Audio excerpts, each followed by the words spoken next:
গুরুত্বপূর্ণ ভূমিকা পালন করে সমুদ্রের মাছ আহরণের ক্ষেত্রে। এই স্যান্ডব্যাগ বা মংড়াছড়া সৃষ্টি হয় প্রধানত একটি কারণে, এটা কি সমুদ্র স্রোত, প্রধানত মেন কারণ সমুদ্র স্রোত।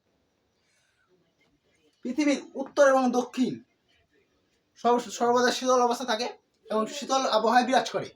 সেই সমস্ত অঞ্চল দিয়ে যখন উত্তর মেরু দিকে যখন ধরে নিই উত্তর মেরু দিকে যখন শীতল স্রোত প্রবাহিত হয়, তখন তার সাথে বিভিন্ন নুড়ি কাকর আবৃত এক হিমশৈল প্রবাহিত হয়। তার মধ্যে কি হয়? হিমশৈল প্রবাহিত হয়, বড় বড় হিমশৈল প্রবাহিত হয়। যে সমস্ত হিমশৈলগুলি নিরক্ষরেখা অঞ্চলে এসে উষ্ণ স্রোতের সাথে মিলিত হয়ে হিমশৈলগুলি গলে যায় এবং সেই সমস্ত গলনের ফলে নুড়ি কাকর বালি ইত্যাদি পলিরাশিগুলো একটি স্থানে আবৃত থাকে এবং সেই সমস্ত অঞ্চলে সূর্যালোক স্থান পায়, অর্থাৎ সূর্যালোক পৌঁছে যায়। এর ফলে দেখা যায় কি সেখানে মাছেদের খাবার প্ল্যাঙ্কটন, জুপ্ল্যাঙ্কটন, ফাইটোপ্ল্যাঙ্কটন ইত্যাদি প্ল্যাঙ্কটন উদ্ভিদ জন্ম হয়। সেই সমস্ত জন্ম হয়ে ছোট মাছ সেখানে আহরণের চেষ্টা করে, বড় মাছ আহরণের চেষ্টা করে। সমস্ত আহরণের ক্ষেত্রে এই ক্ষেত্রগুলিকে কেন্দ্র করে সেই সমস্ত অঞ্চলে দেখা যাবে যে মাছ সংরক্ষণ খুবই উল্লেখযোগ্য একটি সামুদ্রিক বাণিজ্য সেখানে গড়ে উঠেছে।